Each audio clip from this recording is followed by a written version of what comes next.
think you have to, one of the things I think parents don't, that we do is we slide, like so many things, we slide into these agreements sort of, and then, back in like, holy moly, I didn't realize what I was getting into, instead of sort of coming in, our girls have to turn in their phones, for example, in the evening, like there's just some non-negotiables that way. Yeah. Like no sleeping with the phone in the room. I mean, there's, like 6 o'clock, you got to put them in a basket type of a deal. Yeah. Well, at 6 o'clock, I mean, you are the meanest dad ever. Obviously it's 6:15 in our family. You're ruining everything. You're ruining my life. I'll tell you, if you have a teenager, so Georgia now is 16. John, God damn it, I feel old. Well, that's affirmative. Yeah. But Georgia has an incredible boyfriend who is a rising senior. He's a member of our family. And I'll tell you what's amazing about that is that they're like an old married couple. So we basically pick her all the time? Pretty much. We've married Georgia off, and now she's just like a homebody. And like they want to just like make snacks and cuddle. And so if you want your kid not to have to go out on the Instagram and show her butt, definitely just marry her off.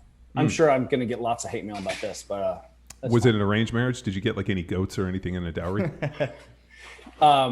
No, I think it goes the other direction, but he got a great, some bike parts, look, this may be very unpopular, but I'm pretty sure that arranged marriages have about a 50% chance of success. And if you choose yourself, it's about 50% chance of success. So Juliet and I are like, why not us? Why not us? We can do a better job. I think that makes a lot more sense. I mean, and is it really 50-50 if you make your own decisions? I think it's about 70-30.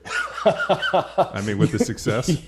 You may be right about that. It's bonkers. But, the problem with this current boyfriend is that he's really great. And, George is going to be doomed, if she ever has to date someone else, Well, I mean, aren't you kind of hoping for like a young heartbreak? I think it's a lot of practice, just like everything else. It's practice, I get nervous if like let's say you've never failed or you never had heartbreak until you were like in your 30s or 40s. Like I think that lacks resiliency. I think you got to face this stuff at a young age. Well, I don't think you have to put that in front of your kids. I think they'll find it for themselves. So this isn't George's first boyfriend. It's George's first serious boyfriend. So. But I don't think she's had her heart broken yet. I think that's right. I'd rather the key here is: do you want to just keep modeling shitty relationships, or do you want to practice with a really good relationship? Yeah, I mean, I think if you can find a kid who's that switched on, I mean, I think girls tend to be a little bit more emotionally advanced. I mean, think about. Wait, whoa, easy there. I mean, Kelly. Think about Kelly Starrett or even John Wilburn, senior in high school. Nope. Totally not prepared for this. I mean, we had kids in their 30s, and I don't even know if we were prepared for that. This is true, 100%. So, how's everything going? Long time no talk. Oh man, we're it is interesting times.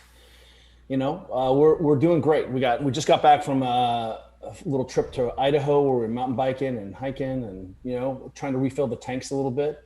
Things are starting to open back up, and I don't know if you guys feel this way, but there's no end of work, which is really good. And sort of professionally, I feel like maybe we saw the death of what I think is peak fitness a little bit, which was CBD nail polish, MCT oil toothpaste. Just before COVID, I think we were just at sort of peak bullshit in the world. And some of that has gone away a little bit. CBD nail polish.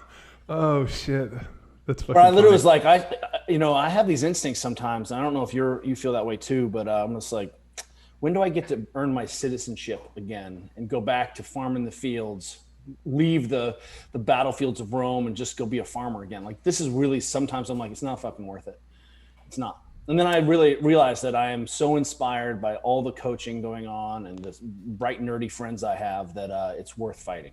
But there's a moment someday in the future where I'm going to just disappear. Yeah, like Kaiser fucking Sose. Dude, that is the dream. The Kaiser rule is the goal. That is really the dream. But, it's fun right now. Again, one of the things that I've seen is this generation of coaches like yourselves it's been a minute. You guys have been doing this for a second, and you're no longer beginners. You're really, really competent. And I feel like I'm starting to witness a group of coaches who are now starting to become the old guard, or the generation of coaches that were our coaches have retired or moved on. And it's up to us. So I feel like, the depth and breadth of coaching right now is really good. We just have to continue to weed out and destroy the bullshit, because it's really bad. The difference in the segment of the market, at least the way I view it, is there were people similar to us who were straight up road warriors, who went on the road, taught hundreds of seminars, dealt with tens of thousands of athletes over not just like a year, but years. And decades. Yeah, I mean, the volume in which we worked with people in person, you cannot replicate that. And I don't care how many Zoom calls you have or how many virtual clients and how much online, like nothing will ever replace those in-person events and being able to go and, I mean, we talked about it years ago. I mean, you show up and you work with 50 and 100 people every single weekend after weekend, year after year. Like there's no way for me to give new people that are coming into this the opportunity to have that much experience that quickly and, solve a lot of really interesting problems. So now I see this, where now everything's so virtual, I almost see that there is like, I guess you could say like a vacuum of really good stuff. And now it's just become fucking gimmicks and nonsense. Yeah, I really like that. I sort of, one of my mantras right now is show me your proof. I'm like, oh, you really are the world's most elite physical therapist or the coach, or you have sports in your title. And I'm like, well, who are you working with? You need to show me your bona fides, because what I'm seeing now is a lot of people who certainly, I think it was Rip a long time ago, is like, man, if you just put a good athlete on a bike, they can get stronger. You know what I mean? Right. And you can give them, all the Cybex machines and they become monsters because they're already in, genetic monsters. So it's hard to see your work done at scale and to know what you know. Like, are you proving it? So to something that you just said, I think is really relevant there is that, how do you know what you do works? Well, we've run it against, tens of thousands of people over decades. And at some point, I can show you all of my work. The recovery performance PT blend space has just become a dark space. And, what this doesn't work, that works. Of course, you got it wrong. You don't have my secret squirrel program is the best, just like anything else. Sure. But one of the things that I'm always, talking about with those people or thinking about is, well, who are you working with? Can I see how your model scales at a team level? Can I see how it scales at a university level? Can I see how it scales at the military level? How do we wrap our heads around the fact that your N is, 20 and our N is tens of thousands? And so I really want to see your work. And if you're proposing or professing that you are the shit on the internet, then just show us your work. And I think that's something we need to start asking people more and more. Show us your work. Who are you working with? Or if they had such a big market share, you would already know them. Well, I think that's a really interesting point too. We're seeing the big companies right now take a bite at fitness and health and wellness. Like Apple is a good example. So we were really interested in the, Apple Fitness. And, I think I don't know if big tech companies are here to save us. Let's put it that way, right? I don't know if shoe companies are here to save us.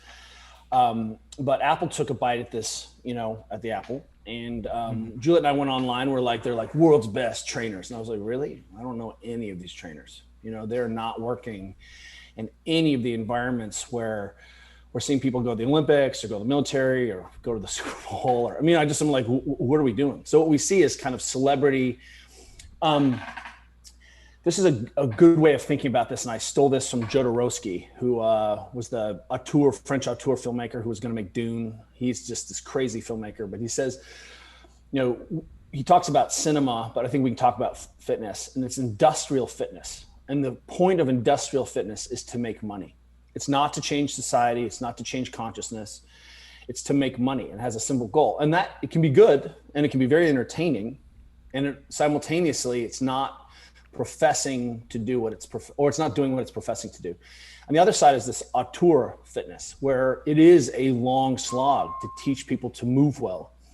Follow the internet right now. And, again, for me, Instagram is really interesting because I get to see a lot of people's work or what they're presenting as their work. And I'm seeing things like, front squatting is just too hard to teach. So we don't front squat anymore, and what underneath that conversation is, wow, I'm like, I have two daughters who front squat really well. And it's, I ran a gym for 15 years and we seem to front squat fine. And if you like back squatting better than front squatting, that's fine. But I don't think it's too difficult to teach. What I think is more and more we're seeing poorly prepared kids who have zero background function in basic, strength and conditioning, and more gimmicks, as you're talking about, No, yeah, I mean, just the basics. But I feel like all you got to do is get a cool handle and throw up some flashy shit, and instantly you're an expert, and there's really no chance for validation. So it's, like you said, it creates a dark environment. Is there any way through it? I mean, other than when the internet just gets turned off at Al Gore's house? Well, God bless. I'm looking forward. So you'll appreciate that every single day I say to my phone the word beard oil, because just the phone is off and I just say beard oil, because my feeling is when it can actually listen and grab that esoteric couplet and then start to understand, that's when the singularity is here. That's when we really need to worry. So beard oil is like my canary in the coal mine when the internet has to get turned off for our own safety. Just so every once in a while, just say it to your phone, beard oil. And we'll see if your phone starts to give you ads and talk about beard oil and beard products. I think that's the signal. The way through it, though, it is frustrating. And what we have to do is continue to, one is just be consistent. There's no substitute for being a non-douchey person who doesn't talk shit, who just talks about their own stuff, who continues to improve the ball. And then simultaneously, I think we have to do and continue to do a good job of magnifying the voices that are additive. So it's not, I know that can feel recursive and like an echo chamber, but I really try to point at and reference the people who are important to me all the time, and show my associations so that people can understand sort of the networks behind what is. And if you're seeing a person out, it's just easy to comment on the internet. The number of comments about Conor McGregor's leg from experts about, hypotheses is a good example of what's going on with what I'm talking about, right? Oh, everybody's an expert. It's true. And there's, there's a great, I think it was in, it was in a more right-wing article, a right-wing magazine, but it's called The Death of Expertise, and maybe the National Review. But it's worth looking up this article called The Death of Expertise, because what you're going to see is exactly what we're talking about. You really can't tell. And it's this pseudo-scientific, pseudo-intellectualism where it's easy to present yourself as an expert and to discount people who literally, have spent their lives working on a problem or a set of problems. So it's interesting. I mean, yesterday we put up a post about something I really feel strongly about, which is a lot of us have strength conditioning models or human movement models. You guys have a really cogent and coherent strength and conditioning model, right? And, fostering and developing athleticism. Well, there you go. I mean, right? it's really pretty simple. And if it doesn't play back into the model to develop and foster athleticism, then it doesn't fit within the model. And it allows us to always keep a true north. And when I look at all this stuff, I'm like, great, how does this affect athleticism? How do you understand athleticism? Like, how do you understand human movement? What's the blueprint? All these other pieces. And then it just makes everything really simple and you never lose sight of it and you don't get stuck. And when you encounter new things, you bring them in, you try them out, you see how they fit. Like we had Chris Stuffin here in the podcast room. He came and visited, and we were talking about his Kratos, the flywheel deal. And then he went on to talk about the world's greatest physical therapist, Kelly Starrett, loves this thing. And it was funny. He didn't even know that you and I have history and have known each other as long. And I was like, and he's like, oh, Kelly uses this thing. And he like went off about how much you dig it and this. And I'm like, I really dig the flywheel. I ordered one. We have one coming to us because I'm like, it's killer. I mean, like I can see the practical application. Other intelligent people will look at it and see the application too for how it fits within their model. And that's exactly right. And what we haven't done for people is given them a model for understanding. And any good model has to do three things. And this is so crucial. If you're trying to evaluate someone's, ninja program that they're talking about, it has to do three things. One, does it explain current phenomenon? Help me understand what's happening now. Does your model explain that, right? And your model definitely does. Does it make me a better athlete? Not, am I better in the gym? That's cute, but we know that a lot of really the world's best athletes, not really great in the gym. And something you and I have talked about a long time was something like CrossFit did a really good job of making great athletes look stupid and mediocre athletes look really good because they could go up and down and count to 100. And again, I love CrossFit, and don't get me wrong, Well, what do we say the greatest trick the devil ever played? Substitute Greg Glassman was convincing the world that work capacity and athleticism were the same thing. That's right. Well, no. I mean, and if you think if you're ready to throw CrossFit under the bus, let me introduce you to Peloton, right? Let me introduce you to, anything where we can measure a wattage, and you don't actually have to move your body in space or interact with another human being or have hand-eye coordination or be explosive. I mean, it's welcome to the game, right? Well, there's no coordination aspect. Well, I mean, there's no coordination, there's no balance, there's no element. Just like hang on to the bike and pedal while interacting with your imaginary friends in your house. Sounds fucking awful. There was actually a Black Mirror about that, right? Dark Mirror about that episode. Did you guys see that? Where the guy's he's got to pedal away to earn credits to feed himself, and then he pedals to earn credits to feed himself, and it's like a mouse on a wheel. Yeah, and the ads come on, and in order to silence the ads in your life all the time, you have to pay credits that you have earned on the bike. It's a really amusement. So I think we're not far from there for sure. And, I think we have, and I don't know if this is, an artifact. I think it's a normal expression of every maturing system that we become obsessed with a thing until it matures. In the gym, some of you guys listening grew up in football programs, rugby programs, classic track and field programs where you were exposed to real strength and conditioning. I'm like Bart Starr, you were exposed to RIP, you were exposed to West Side, you were doing something a long time ago, you were an Olympic lifter. But all of a sudden the last, certainly 15 years, we have seen people, just nerd the hell out in the gym. They just love the gym. And the gym became the thing about how we would measure our success, which is what's really great about a closed ecosystem like Peloton or CrossFit. A really great tool, right, for developing some conditioning, maybe exposure. I suspect that one of the reasons that CrossFit works so well for so many people is that for the first time they had newbie gains. They had to learn how to swing a kettlebell, handle a dumbbell, basic barbell training. They were exposed to different, time domains in fitness instead of long, slow everything. So suddenly what we saw was the general capacity, the lights got brighter. We didn't add more lights necessarily. Well, and also I think at least the biggest variable that I've encountered, and it doesn't matter whatever program it looks like. we've written at least one, if not 12 programs every single day since March 31st, 2009.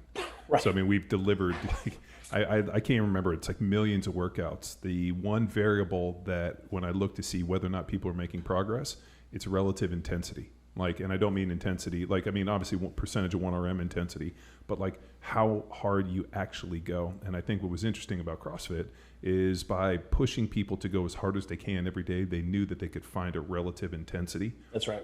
At a high level. The problem, though, is there was no, and I know periodization's an ugly word, but you can't work at 100%, 101, trying to push every day. You have diminishing returns. And there was no ever a talk about actually cycling through this stuff and being like, all right, well, let's throw on a heart rate monitor. Let's figure out some of these other things. There's some really classic strength and conditioning that shows training in different heart rates, different, time domains and all that. If you just go fucking max accelerator all the time, eventually the engine blows, and sometimes it doesn't.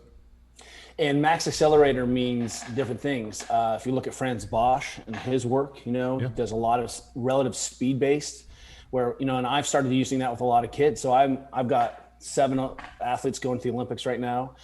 And for the last month, I'm like, I want you to go to the gym. I want you out in 45 minutes. I want you to be springy and fast. And the second you feel like you're going slower, that set is done. The second the workout, the next set is slow, then that piece is over. So trying to get people in this last little phase to feel good when they leave the gym and springy versus look at how many reps I can do under fatigue where I'm not going faster. I'm just grinding. And I tell you, if you want to grind, here's a pile of coal we can shovel until you break. I mean, we can do this work thing forever. And being durable and being able to handle some volume, of course. But you're absolutely right in terms of, how are we measuring? And ultimately, we want to, the second part of that model is, can we predict future phenomenon? So is this making you a better, however you're going to define that in your model, that's entirely up to you. One is, does it explain currently what's happening? And two, does it predict future phenomenon? Three, can we repeat it and communicate it? Because I think that's really what's interesting. So I lay those things, and that's classic modeling. So I lay over that thinking over anyone's work. And I'm like, well, okay. So what I see is a methodology. What I see is a tool set, right? A set of aggregated, and again, does it scale across cohorts? Do I have to spend 2 or 3 hours in the gym to become good at the gym so I can be good at the gym? One of the holes with a lot of people's models right now, or a lot of people's methodologies or what they're teaching, is that I'm like, look, I can't actually do all the work you're prescribing and go do a sport. So that's fine. If you want to just look good naked, there's this thing called functional bodybuilding. It's great. And you can spend 2 hours grinding yourself and look good naked. That's totally cool. There's nothing wrong with that. But don't get on a bike in Idaho and try to ride up a hill. Right. I mean, that's right. As you know, like that classic bodybuilding model, high protein, low calorie, aerobic work and, lift weights, real good to look good naked. But you put somebody in a situation where you're like, all right, let's go hard. Let's go this. They just fucking shatter on the rocks. And, and you and I talk about a lot of, then what's essential that we need to be teaching all kids? How do we develop this athletic pursuit? And, this is what comes back to what is essential. And then how can we, I put up something not too long ago too, just talking about that, if you think you're shit hot and your shit doesn't stink, go jump in someone else's program, go play in their pool. Let me know how you do. And I'll tell you what, I can take you guys and any power athlete person follows that program and drop in any other program. I guarantee you they're going to thrive. They're not going to be specialized in the things that other people are really good at, but you can move well. And I'm not talking about, 1 rep maxes. I'm talking about like, well, I'm going to drop you into this sport. I'm dropping in this sport. I'm dropping into this training program and this training program. And what you'll see is, if you do someone's program that's a really good program, you should be able to go to Pilates or yoga and slay that shit. You should be able to jump on a bike or play pickup tag or hike with a big pack on or knock down a door. Whatever's important to you, it should transfer. And that really, I think, is the hallmark of what I'm thinking about now is, where is the transferability? How do we know it transfers? Show me your work and show me your proof of your work, because I think that's the problem, right? Like the foot turned out debate, which is like what I love to call a zombie thirst trap. One, it's a zombie argument. Everyone is unique and special. Two, I haven't had any comments or started any internet fights for a while. So let me go ahead and just resurrect one of these zombie arguments to get likes. So that's a thirst trap. So there you go, zombie thirst trap. But, I'm like, look, absolutely. If you're defining fitness as doing more work or going up and down fast, right, or looking good naked, do whatever the heck you want. I'll come back to Franz Bosch. There's more variation in waltzing than there is in sprinting, which means at low speed, low intensities, low power, low pounds, you can get away with murder. Sure. And then as soon as you start to turn up the dial on transferability, speed, power, wattage, whatever you care about, you'll see that there's very little variation in how people move. How they train, completely different. And that's the thing we can argue about. Do you bench 3 times a week? Do you bench 2 times? I don't know. That's up to between you and your coach, right? And then simultaneously, how well does this thing apply? What's the transferability of these skills? And I think that is this sort of glaring hole that I see in people's understanding of, strength conditioning. And it's okay to have things you like to do. It's totally okay to have a style of training that resonates with you and motivates you and binds you together. But that's not the same thing as saying that your program has the most transferability. And for me, a lot of stuff drops to the side as soon as I'm saying how transferable is it? Well, I mean, are they even thinking that next step? I mean, No. people are just trying to create some flash, to create some form of allure so they can bring people in and, hopefully get clients. Like they're not talking about years ago, as you remember, the phrase, "What are you training for?" was always my classic question. Whenever people would ask me, and remember, they come over to us with all these training programs and ideas, and I'm like, great, what's the intended outcome? If we can start with the outcome on where you want to go, if your job is I want to go to the Olympics and I want to do this, great, then we work backwards and you use, specific adaptation to impose demands, and we work backwards and we create something that allows you to at least make an assault on what your goal is. And all too often, whenever we ask people, I'm like, great, okay, I'm hearing all this, but what's the intended outcome? How are you using this to further your people for whatever their goals are? And at that point, it just becomes crickets because there is no forethought. There's no end state, end game, and then a work backwards. I mean, think about, everything within the mobility in this. I mean, like we got super geeked, as I know you did, into figuring out that a lot of problems that people are running into just comes from weak feet. And hurting people's feelings and being like, maybe if you did some stuff to focus on your foot health, focus on strengthening. Because remember, everybody got stuck in this like collapsing knees and glutes and this and this. And it's like, at the end of the day, fucking weak feet, fix your fucking feet. And now all of a sudden, every time I click on Instagram, there's some new Instagram dedicated towards the foot. And I was like, fuck, man, like 20 years ago, we've been talking about this. Now all of a sudden it's become, I'm like, what's next? And all these stupid things that people are doing to try to strengthen their feet, which are fine. I'm sure they all work. But at the end of the day, they're not actually addressing the underlying issue, which is nobody's doing anything ballistic and they're not sprinting. They're not running up hills. They're never putting their foot in a position. So they're trying to do all this band and all this mobility and all this shit. And I'm like, but they're never putting their foot in the position that truly stresses it, which is to put your foot in the ground and go 100 fucking miles an hour. 100%. 100%. I think, again, difficult to always make your case. I wish I could go back and be clearer.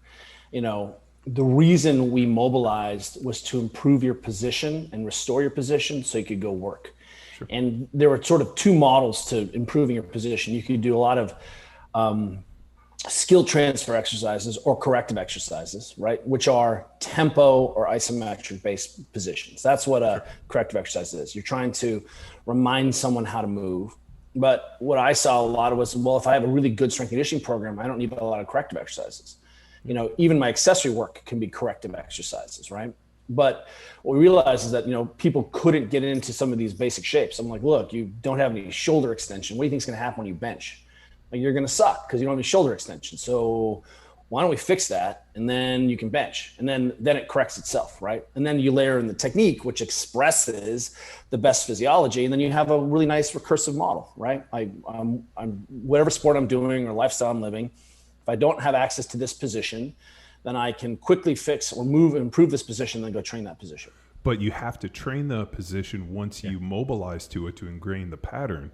And so where we got fucking wrapped around the axle is that people they were basically over mobilizing and not actually using it in a meaningful way. I'm like, hey, if we work on all the shoulder mobility and then you don't go do anything to ingrain it, or, we're working on the hips or whatever it is, and you don't go squat and do something that actually uses it in a meaningful range of motion, then there's no way to crystallize it and use it. It's just basically fucking jerking off, twice a day, mobilizing yourself, when I'm like, this doesn't make any sense.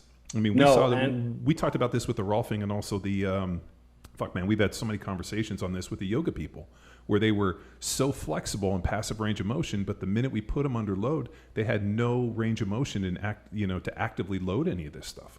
Well, that's why, one is you're 100% right. And two, the goal always is to create a more durable, functioning person, right? Again, so how are you measuring what you're doing? And, I think you really bring it up that, we need to make sure that, if we even took a step back and we're like, well, what are we really doing? Well, here's position. Here's what I think every human being should be able to do. And if you're a hyper specialized athlete, going to the Olympics, we're still going to work on improving your positions, but there are some positions during sports specific training that we don't have to worry about as much. We keep an eye on minimums, but if it's a sports specific training, the only goal is to improve your sport. Then we have general physical preparedness training, or you could call it, general adaptation training or general preparation, right? It's not necessarily GPP. It's sort of a step up where we're off season. We can begin to reclaim some of our positions and shapes. But what we really need to make sure that we're keeping an eye on is, do I have the range of motion to be able to do what a normal human being should do? Can I control that range of motion? And so that was the definition of mobility. Do I have the raw range of motion? Do I have the tissues that allow me to put my arms over my head? And then do I have control over that? And then suddenly, if you peeled back a layer and said, well, look at, what is it? Okay, here's a position I value. Well, how can I challenge that position? Well, what we've traditionally done is challenge it with load. Just make it heavier and heavier and heavier and heavier until your position falters, right? Well, that doesn't really look like sport. One of the things you brought up is that ballistic, i.e. speed. Can I do this fast? And we see a lot of people, I see a lot of isometrics, a lot of things on the internet where people are training. And then as soon as someone tries to do something fast, their mechanics fall apart.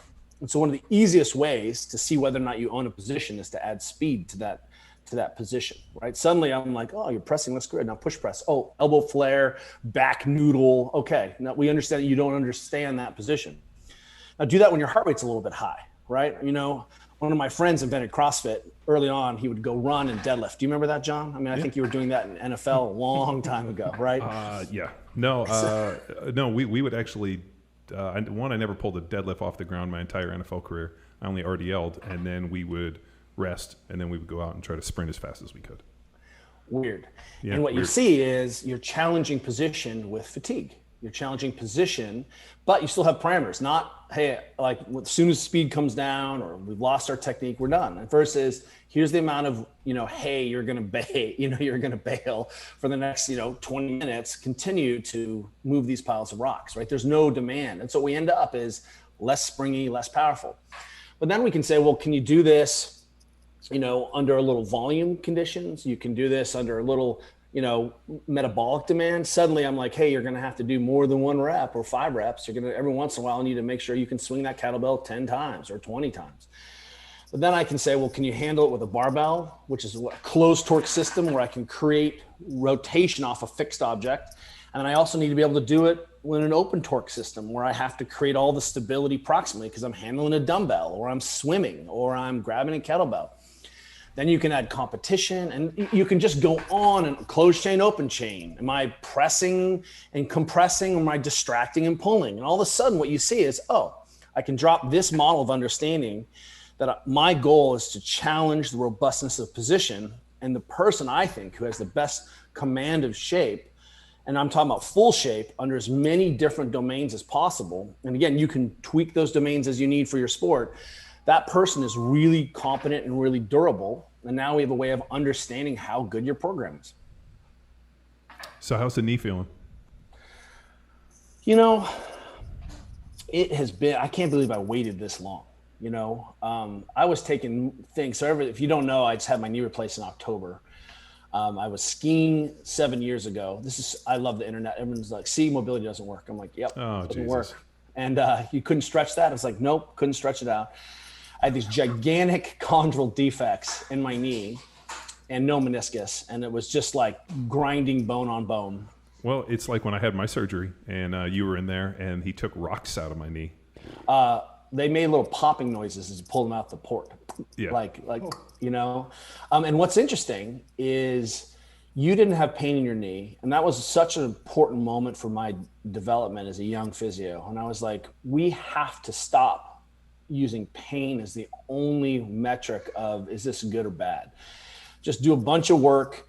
As soon as you have pain, then we're like, oh, maybe that's not good. Like we need a different set of, benchmarks to figure out, what can we improve? Do we have access to position? And, you had no pain in your knee. You just couldn't bend your knee. That was your main concern. Like, hey, I'm just having a hard time playing the NFL without being able to bend my knee all the way.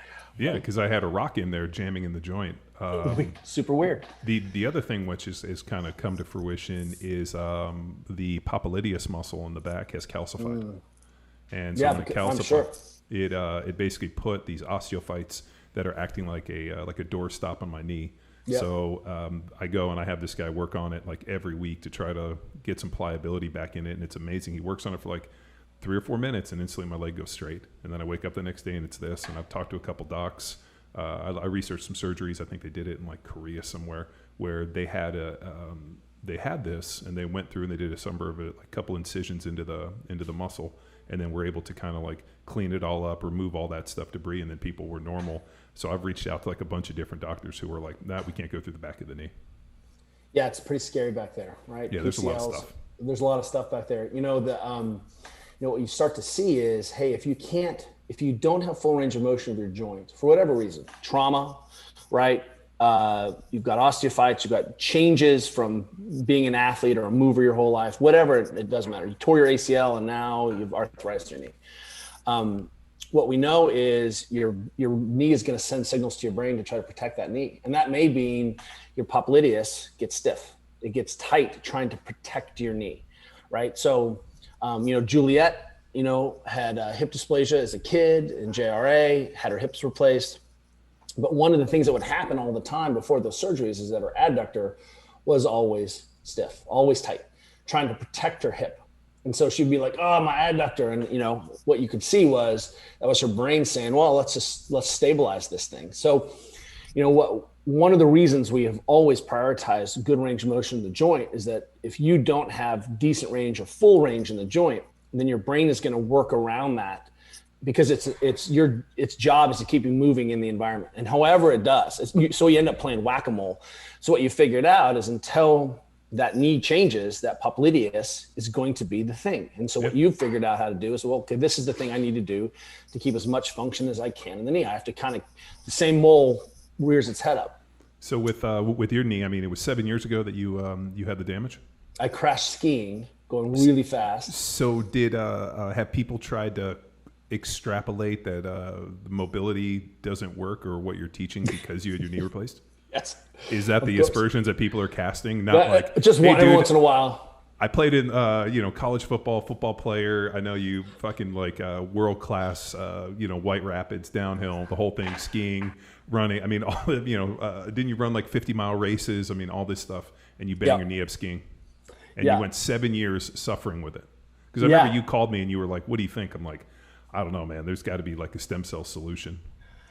I really did. I was, I ran it to ground and talked to a lot of people, and ultimately, bad deal. I'm young. There's no solution for this. It's femur and tibia.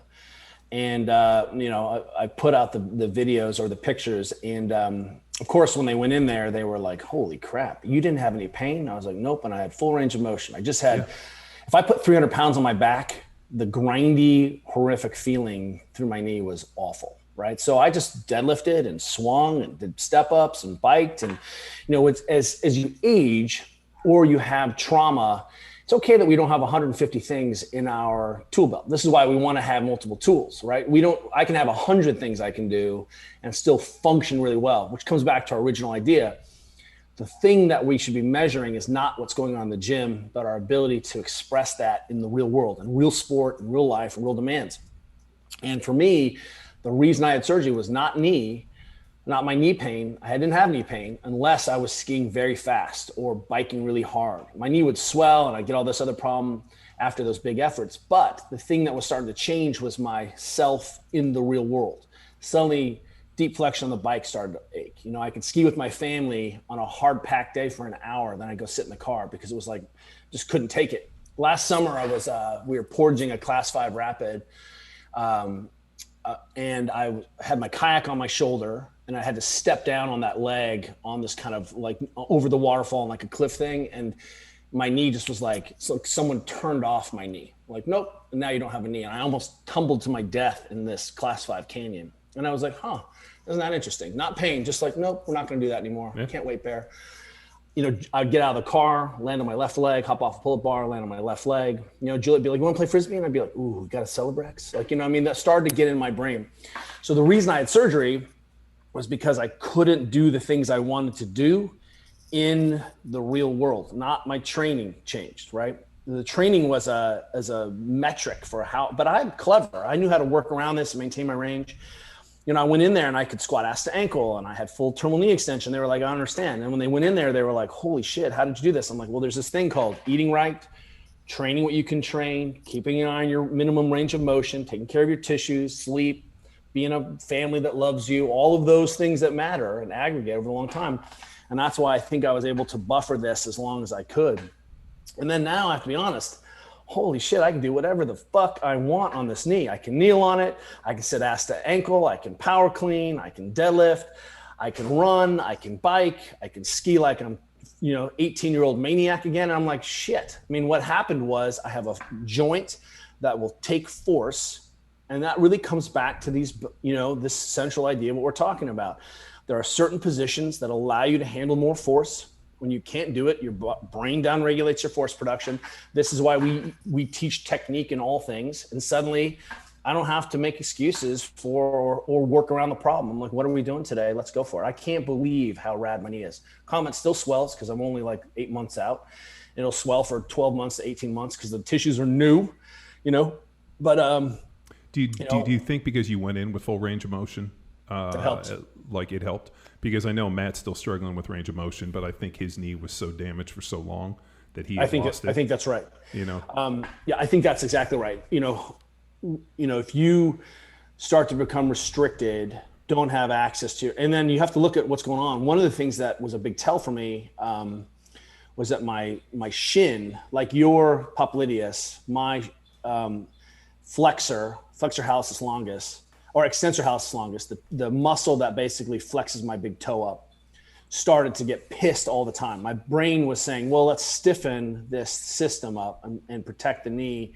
And so it made my shin really tight. And my big toe started to hurt all the time. Not my knee, my big toe.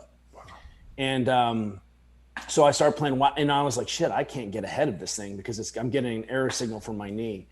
And so going in with as much range of motion, and I did a ton of zone 2. This is where it's useful to understand the physiology.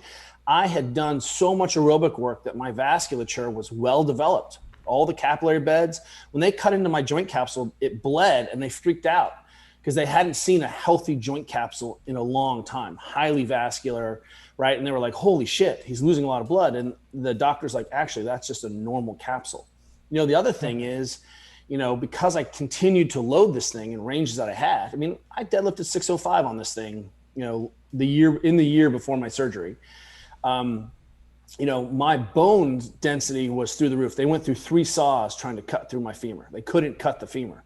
And the resin in there was like, I don't know what to do. And the guy's like, well, get another saw blade. That's what's happening. And they were like, what's happening? Why are your bones so hard? I'm like, well, my bones aren't really that hard. You should see my mutant friends who play in the NFL. Their bones are like adamantium. I'm just some middle-aged guy who's been deadlifting and squatting and jumping and landing for a long time, So going in with the healthiest tissues you can manage and as much range of motion as you can, really made a difference. And now I have to be honest, I mean, it's bonkers how great this is. The technology is so, even in the last 3 to 5 years, it's pushed so far that 10 years ago when, retired from the NFL and I saw guys get knee replacements, it was pretty much like, you're like fucking Captain Hook with a peg leg, you might as well just cut it all off and, put on a wooden one. And now, Johnny Custard and I were, he's one of our guys who's up in Dallas, and he's big with joint replacements and has a company for that. And he was showing me all these pictures of all the new models and all the technology and everything they're creating.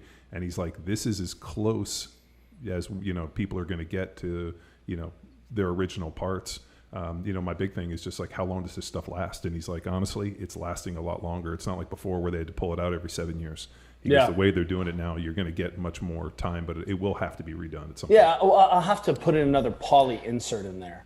And that's when I start to say, well, what are the movements that are going to put the biggest strain under the mechanics, right? It's not biological. It doesn't self-replace. It turns out running is one of those things.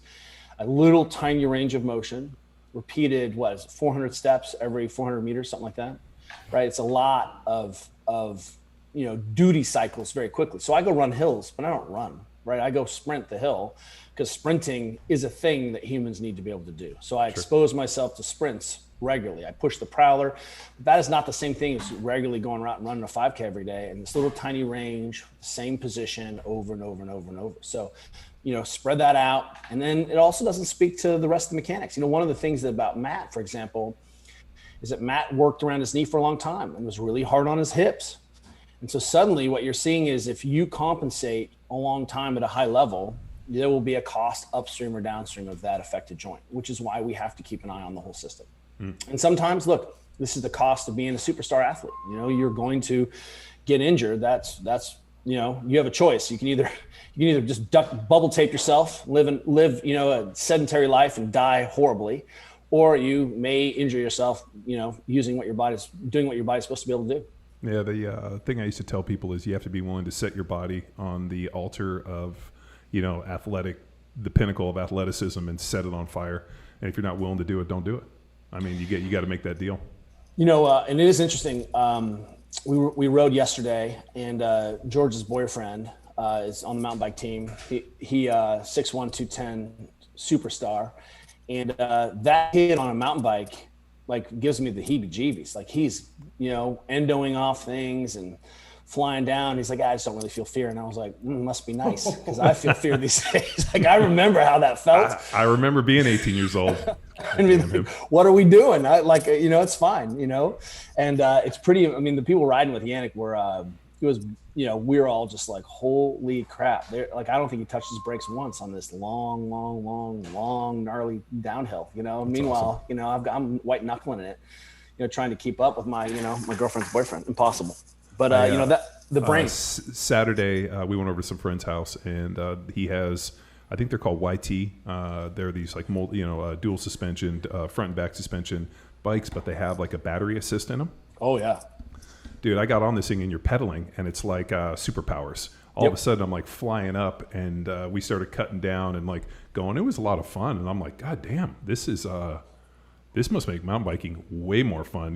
Just sloshing to the top of the hill, and oh fuck, this is great. I'm like, awesome. And then I jumped on a skateboard, and I thought I'd tear it up for a second, and totally hit a rock and fucking landed right on my hip and my arm, and was like, that's why I don't skateboard anymore. That's why I don't skate. Yeah. I try to remind people, hey, you weigh 130 pounds. When you go to the ground, when I go to the ground, it's not the same thing. And what's also interesting, or something that's come up, is I, one of the things that you used to do a good job of is, you work in the military, and you had guys who were going to be in Afghanistan. You'd be like, let's take 10 pounds off you. Let's make sure that you have a bigger aerobic engine, right? You're like, oh, you're going to Afghanistan or Iraq, and you're knocking down doors. Let's put 10 pounds on you. Let's take our eye off that aerobic engine and make sure that you are explosive and gnarly, right? Yeah. But somehow we think happens now is that we all need to have one weight, and we're at that weight all the time, and that is the way we measure success, right? And I have to maintain my strength, peak strength all the time. I'm like, what's your goal? What's your task? So Juliet and I have become mountain biking has become our default, pleasure sport. We ride and ride and ride. I work with Specialized. This is what we do. It's what we're going to do as we're old people. But Juliet and I definitively have the wrong bodies for mountain biking. I'm 238 pounds.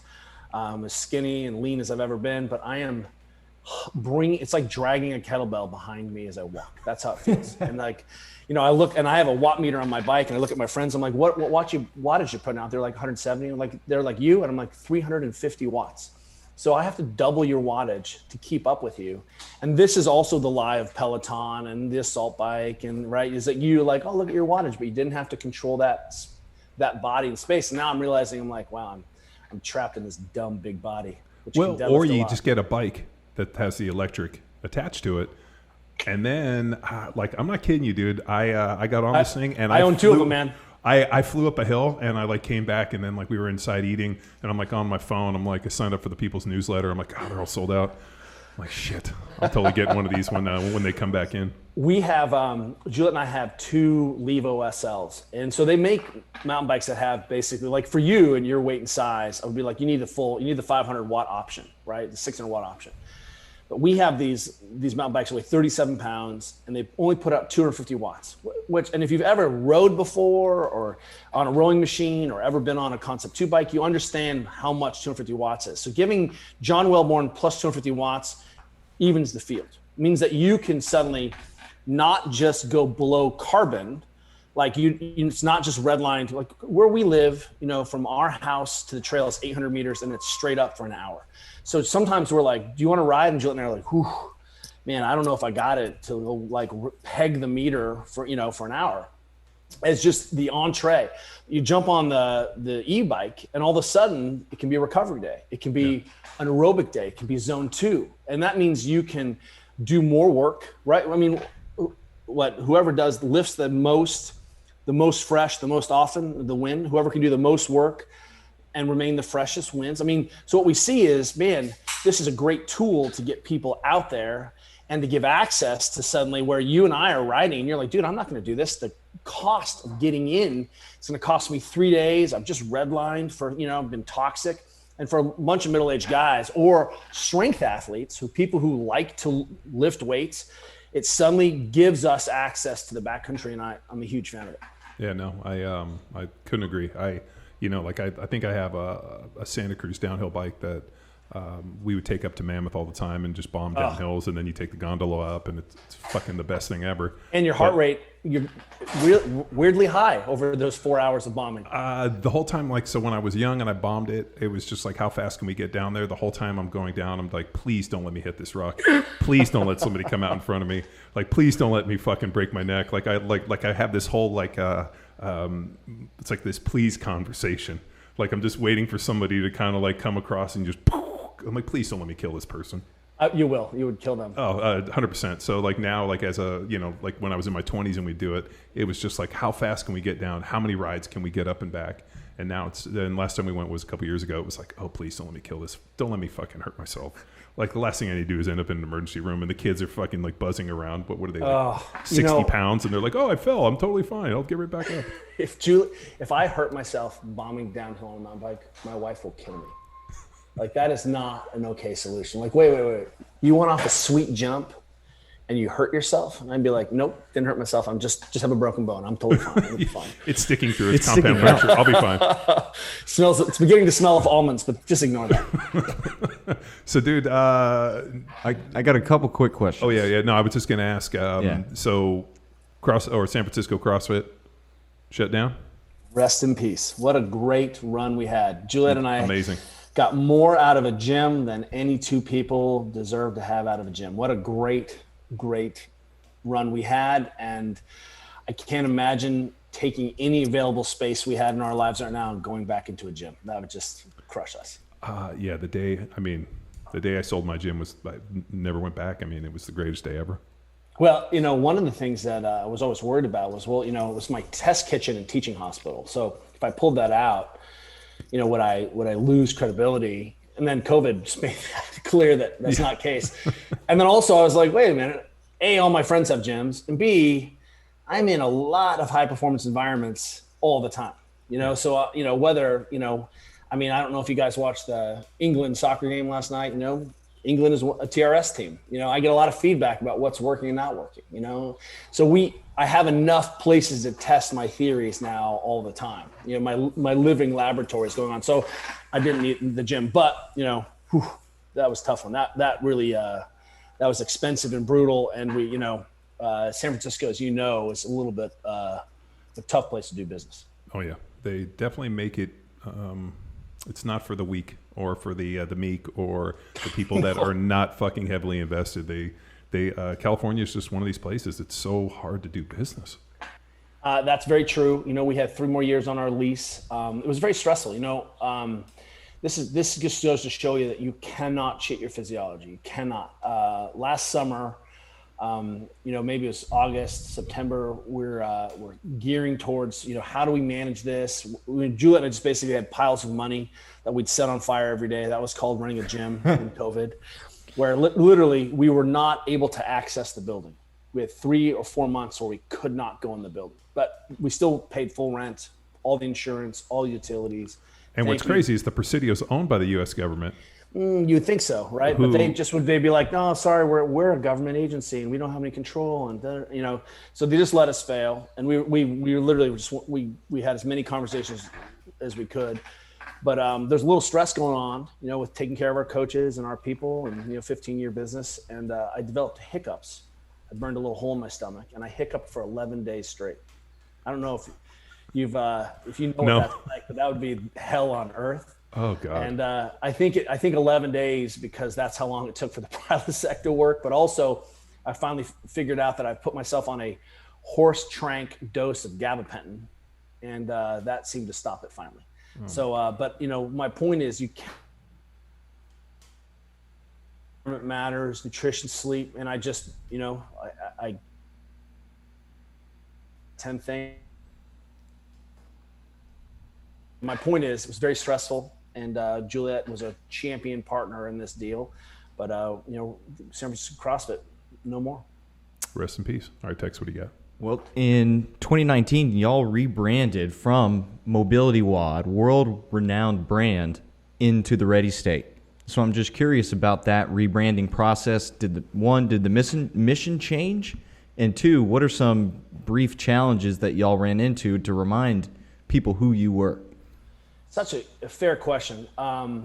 So one of the things that we saw was that as we realized that we had information that would help more and more people, Mobility WOD was a technical term that was non-specific and didn't sort of capture what we were doing. Mobility workout of the day. It was made more complicated by this company called GoWOD and RomWOD, which, GoWOD basically took our course, took our book, and then put it into an app, and they did a crappy job of it. So really iterative, poor iteration, but also by making that name, just sort of drafted on us. And RomWOD, which was, they're fine people, but, did range of motion workout of the day. That's not confusing at all. And, yin yoga. And suddenly, I was going to say Ashanti yoga. When I looked at it, I was like, this was Ashanti yoga. It's Ashanti yoga. That's exactly right. Which is fantastic. Yeah, which is great. But once again, let me just say that was a conversation we were having a lot of. Well, why are you different than RomWOD? I'm like, well, we're fundamentally different, but we have very similar names because they named themselves after us. So one is that we knew we needed to change our name just because, remember the CrossFit, when you were CrossFit something or other, and then you didn't have any control over your brand, and I can come train at CrossFit Balboa and train with John Wellborn. I can go down the street to blank and blank CrossFit, and it was people are like, aren't they the same? And you're like, well, they're a little different, but you wouldn't know because of the name, right? I think that's fundamentally a problem with this model, that old model. So we also realized that we wanted to cast a bigger net. I was really hoping for you guys to rebrand as Flash Mob. Oh, I tried to buy Dick Wad, and it was already taken. I think I might own that. I'm pretty sure I might have. You should have called me. I would have given you the URL. I'm not surprised that you're the person who owns it. So it's not too late. We can still do something with that. One of the, E.O. Wilson, evolutionary biologist, evolutionary psychologist, one of my favorites.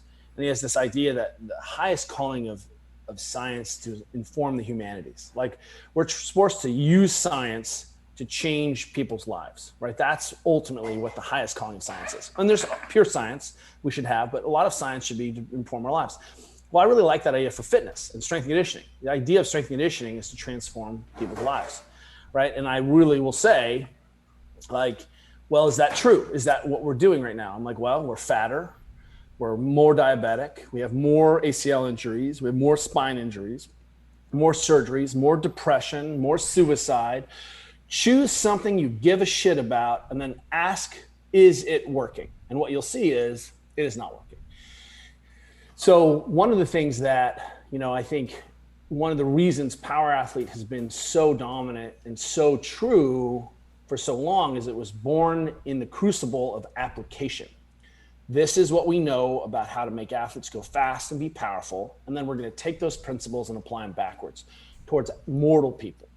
So what we realized is that, man, I had all of this information about Formula One concepts. How do I manage a team? Who owns pain? How do we reduce the session costs so that you can work harder tomorrow? How do you downregulate and feel less stress and fall asleep faster? And my laboratory was sport and performance. And that was the only thing. Because remember, there's more variation in waltzing than there is in sprinting. So I live in sprinting. And all of a sudden I was like, well, let's go ahead and try to help the rest of humanity. Let's apply these lessons backwards to moms and dads and families and kids. And that necessitated a change about, being, what do you want to be ready for? And, I had defined ready state in the very first set of notes I had ever created in the course after working for, as a young intern for the John Wellborn CrossFit football course. Very true. Very true. And you know what? Kelly was such a star that CrossFit got so scared. They, like a week later, gave him the course that he had been fucking pitching to them for like 2 years. Yep. So, dude, Kelly pitched him this course. We don't want it. They show up, they see Kelly present with me, and he had his course the next week. Like, it was... True fact. It was like, first of all, fuck them. But two, congratulations. But it's so amazing that those people wouldn't move until they saw something that they got. I mean, it was almost let us know that we were doing something right. That's right. When they were that scared, we were like, oh, fuck, I guess we're headed in the right direction. That's how you know, right? So it's the Ali G, right? If video games have taught us anything, when you encounter bad guys, you're going the right way. Dude, that is great. I'm going to give you credit for that twice, John. That is really fantastic. Yeah, Ali G. Ali G.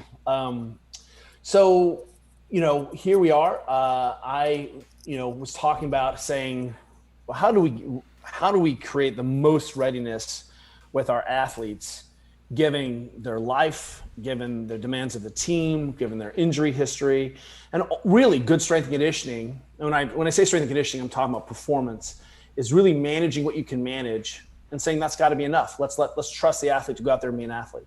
So here's the best food we can give you. Here's the best sleep we can give you. Here's the best coaching we can give you. Here's the best movement prep. And then you're just going to have to control what we can control, and some of that stuff we can't control, right? That's sport and that's life. So that was the original concept of the Ready State. And, when I was like, hey, we really need to change the name. This was, probably a year and a half before, or 2 years before we changed the name. I just told Juliet, I was like, hey, we should change the name. So I'm just going to go into the URL and just change the name. It'll be fine. And Juliet was like, hang on. There's a few more steps there. And I was like, no, we'll just change the name. I just go to Instagram and I'm like, change the name. And it's a gigantic process to rebrand. And it's like sticking yourself in the eye, all the SEO, all the search terms, and letting people know. Websites, social media. I'm wearing the old MWAD hat because I was talking to my old school friends here. The whole thing. And, and we got punished. I mean, Instagram stopped us in place. We were, stratospheric growth. And then all of a sudden we're like, oh, we've been throttled just like everything else. And then just letting people know. But guess what? You don't win the internet. You don't win social media. It's just a tool. So if your whole value statement is how many eyes or likes, good luck with that. If you got paid for every like you had or every follower you had, that'd be a different story, but it's just a vanity metric. And for a whole bunch of people you don't necessarily know, not interact with, and people that aren't really considered your friends. Like I always think, like if there was an insight, like if you could list, let's say your 200 friends or like people that are close, like all of a sudden if I put something out, I should be able to go to see the insight whether or not Kelly Starrett liked it, or Tex liked it, or our friends or people within it. Like I don't really care for a bunch of people I don't know. If the people that are within my established circle like the content, then isn't that a better indicator than a bunch of people who I don't know?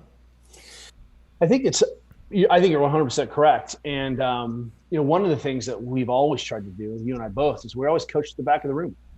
I'm always teaching at the back of the room because, really smart people are listening and they may not be commenting, but they are consuming listening. So you're serving them. You're not serving the loud voices. You're not, that's, to your point, some Joe Blow person doesn't like it. That has nothing to do with my job. My job is to continue to teach. And it's been interesting of late because, we've seen TikTok and Reels change this algorithm dramatically. Like I can't wait to see John Wellborn on TikTok. I'm just waiting for that day. That's beard oil. That's the sign of the apocalypse. CBD beard oil. What about CBD beard oil? I mean, with MCT oil. I think this CBD podcast and is going to be MCTB. This is the most lucrative podcast ever. Kelly, when you said beard oil, this is ironic because Tex and I actually talked about beard oil the other day, and when Tex was talking about beard oil, I almost closed my eyes and I shuddered a little. I'm like, you realize beard oil jumped the shark. Like it's like hey, I'm starting my beard oil company. I'm like, oh, that's fucking great. I hope sink your life savings into that thing, because what we really need is fucking more beard oil. Well, we're going to use the CBD and and then when you brought it up, I was like, God damn it. Just take CBD into your beard. Oh, it's fucking. It's I'm more paleo, so I use the coconut oil branded beard oil. It's just that's more organic. You've led me to my final question, Kelly, and it's on your teaching ability. So I've seen you speak a number of times. One, in presenting your course. Two, we ran into each other. It was either NSCA or CSCCA. CSCCA. And then, CSCCA. That was a small room. Do you remember that room full of like every strength and conditioning coach in college? It was like, they're like, hey, you're up here. And I was like, oh, I'm in this room behind Cal Dietz. Oh, there's 5,000 people. There's 3 mega screens here. I was like, oh shit, here we go. And then when we ran into each other last, I think it was HPS, the Human Performance Summit, something along those lines for the Army. Down in Bragg. And then you had your PowerPoint up and was just like, no, I'm just going to talk. And then you just worked the room like a comedian. So I'm curious of Kelly has and dude, we've dissected this for years. Kelly's dad, who's since passed away. Sorry about that. I know that was a big deal, but he was. I remember you defining him as like a narcissistic personality disorder. He had. He was the great Santini. That's all you need to know. Yeah. So he flew up 4s. Was captain of the football team. That's right. He's a maniac. Just his fucking legendary thing. And Kelly's like, I was smart enough to be around him, to learn how to like influence and how to talk to people and how to mimic it a little bit. Because I asked you, I remember years ago, I was like, Kelly, like you connect so well, so quickly with so many people. Like, I mean, it's easy in like 1 or 2 people, but when you get in a room of 100 people to be able to make those connections that fast. And I remember asking you and you were like, learned it from my dad. Comma, don't put your face in the bowl of guacamole. Like that was the difference. There's a line. What I think is I should put my face in that bowl of guacamole, but now what I think is, hey, I probably shouldn't do that. But it occurred to me to do it, right? That's the difference. My mom was a professor too. And then I am a big fan of teachers and coaches. And so when someone is teaching or talking, I'm listening, but I'm also really paying attention to what they do, how they walk on the stage, they ask contact, like they make eye contact, there's a meta awareness about teaching. And of course, I think what the internet has done is it made everyone think that they are skilled instructors, right? And you just reps and reps and reps and reps of connecting. So I've been teaching, I started teaching kayaking when I was 12 and, started really formally teaching adults when I was 14.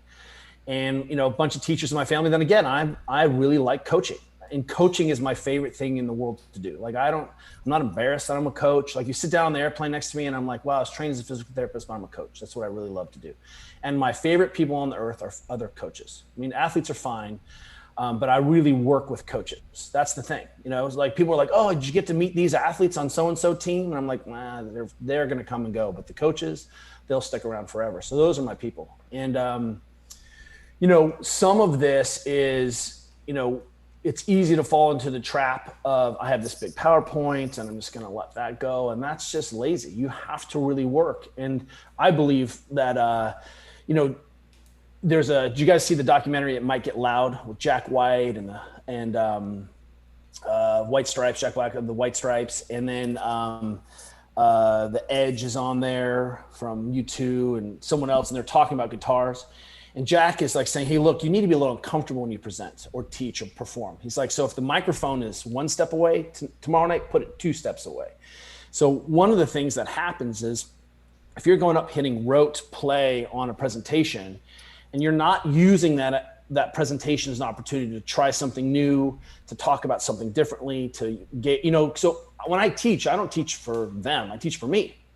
How can I be more effective at this? And so to your point, I had some slides that, that were important, but more important was me talking about what was interesting to me and sort of asking those questions in that real time and feeling like I had something at stake. And so when I go up there, I really want to be vulnerable and I want to be accessible, but I want people to understand that this is a conversation, and that means I have my, my nuts on the line as much as anything else. I'm not just going to hide behind a deck. So I think people appreciate that very much. And now that the internet has taught us to be taught to all the time. I mean, my Instagram is just all teaching. I mean, and cat videos. There's a lot of cat videos, but lots and lots and lots and lots of teaching. So you get this example. So if there's something magical that happens when you're in the room, when you watch John Welborn teach, and I've done that a lot, there's something different than, being on the internet. So that's why you're never going away from that. It's way different. We had the opportunity to teach in continuing education at a gym, and we got into it, and you were like, you still got it. The jokes are still funny. And I was like, it's like slipping on an old coat. Like you instantly get into it. Well, that's what I observed through watching you, Kelly. And then John, we've had our material, the course that we teach.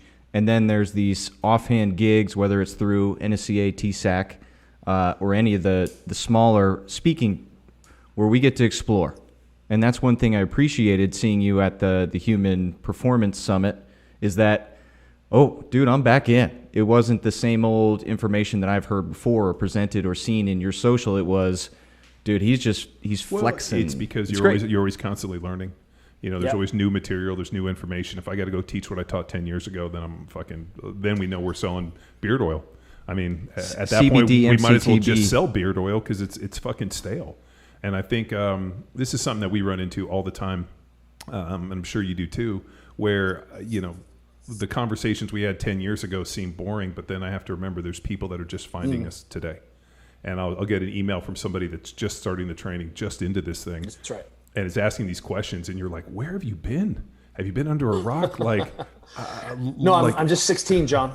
And and dude, we run in all the time. I'm like, hey, this is where you start. Follow this for about a year, and then send me another email, and we'll figure out the next piece of this. Yeah, you bring up a really important point around context and experience. And, I think what's happened now is we have a generation of athletes and coaches potentially who have leapfrog real work. There's no substitution for thousands of hours of working with coaches and being in a program and understanding the program. And probably, one of the confusing things is that everything works in the beginning. And so, jump into a well-respected program and just live there for a while and make the gains and understand and try to understand what you're doing. Really look at and try to understand, and then ask the next question. And I think what happens now is that you can just leapfrog ahead to some elite understanding, but you don't have any of the foundational sciences. This is why you can't just jump into a PhD program. You got to take basic bio. You got to have fundamentals of chemistry. And, what we see is the hyper specialization early on. One of the things that shocks me is, right now, here's two sports I'm working with, for example, in the Olympics. One is with a young woman named Kate Courtney. I'm just, try to support her and her staff. And she's our number one mountain biker and world champion. She's one of the greatest athletes I've ever worked with in the history of the world. Like, she's just 25. She and her boyfriend, Will, our fiance, I mean, this is the most savage woman who's owns her whole process, is on the team, and it's so motivating, inspiring to work with her. But that's cycling. So how well do I understand cycling, right? And then I've got these rowers on the other side, the pair, and who are going, and I'm programming for them, and because I am not just a cyclist and not just a row coach, I really understand what's happening, in both pieces, and both pieces inform the other thing. Now add soccer in, and then add all the other sports that we get to touch. And what ends up happening is I develop this real generalist approach where I'm not just, categorized or siloed into a certain place. So it really gives me opportunity to understand what everyone else is doing. And when Kate talks about her nutrition, I shut the hell up and listen, because she's got the best nutrition folks on the staff, and I get to really be party to all of the information. So I jump into a new military group, a new team, and part of what I'm doing is helping them understand their system and help them identify spots where they can improve. And also the thing is, they're showing me all their dirty laundry and all their methodologies, which means that I get to take that information to the next group. And that is what gets missed a little bit, like go do strong first from, 2 months. Let me know. And I'm not talking about be a dilettante, like, oh, this program, Matt Fraser's program is new, so it must be better. Or, like, go to Matt Fraser's program, hang out there for a minute and really understand, then go to Rich's program, and then go really understand if you're a CrossFitter, and then go to Jason Kalipa's program or Ben Bergeron's program. What you'll see is you'll begin to understand what's going on, but but it does take some experience. Unfortunately, you cannot short that process. And I want people to have a better depth and breadth, and we're not doing a good job of that. Yeah, I just had a flashback, and one thing I encourage is budding coaches, not just go and write program or follow the program. Like, I have a beautiful opportunity in many internships in college. I had to administer someone else's program. Oh, yeah. So things that I didn't see eye to eye with, and John and I, especially when I was at University of Texas, big D1. No, he was calling me and being it hurts. It hurts. My skin is crawling. Like, this is going against everything we know. And I'm like, because if you take the world's best athletes, it doesn't really matter. They can play the fucking snare drum and they get better. So even like that's where you get into this with like, so-and-so, this professional coach worked with these professional athletes. I'm like, I'm not really that impressed. I mean, you had a dude where you bring him in and you're like, all I got to do is not hurt him and just get him to continue to do who he is. I mean, it seems pretty basic. I think this is really interesting. I want to, as we talked about, development is the right word. I want to see how your program tracks. Can I administer your program to children, right? And different needs. And don't get me wrong, it's not, heavy bench for my, 8-year-old daughter. Sounds good. Right. But my girl's floor press, and, but the idea is those positions are in there. The development is in there. And I should be able to understand, I should be able to take your program and scale it backwards and scale it forwards. And I should be able to see the through line. There's a great book, Matthew Frederick's, called 101 Things I Learned in Architecture School. And he has a concept in there called informed simplicity, which is when you start, there's only like a couple blocks. And you're like, this makes such sense, right? Oh, totally. Strength, nutrition, sleep, right? Whatever your blocks are. And then after you've been practicing for a while, there's like 500 boxes in your room. Oh, this is kettlebells, and this is club bells, and this is nutrition. And none of them are connected. You can't even see what the through line is. You can't see how they interact, right? The system is complex, and what you've done is added more complexity on top of a complex system, which is just horseshit. But then as you evolve, what you begin to see is what is essential and how do these things interact? And that really is the process by which you begin to see the best programs delineate themselves and separate themselves.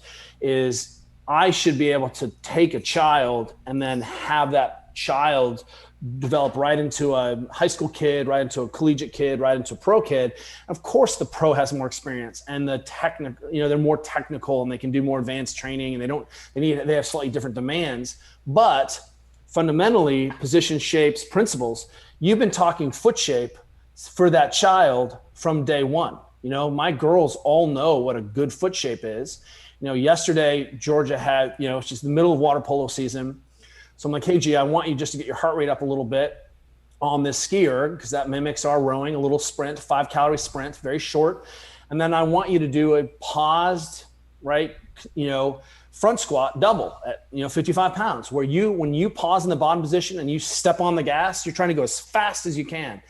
And we did that until her speed came down in the double. But that foot pressure is the same foot pressure I taught her to swing a kettlebell with and press something over her head and step on them and do an air squat with. So she's heard the principles all the way through.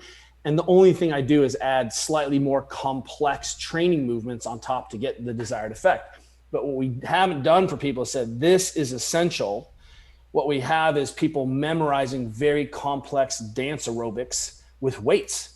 Right. And they're not seeing how all of these things are iterative. And once you really understand that, you can see why, Louis Simmons was such a genius with this conjugate model, because it's the squat. It doesn't matter, except now you're narrow and now you're wide and now this bar is here, but the foot pressure is the same, knee pressure is the same, back is the same.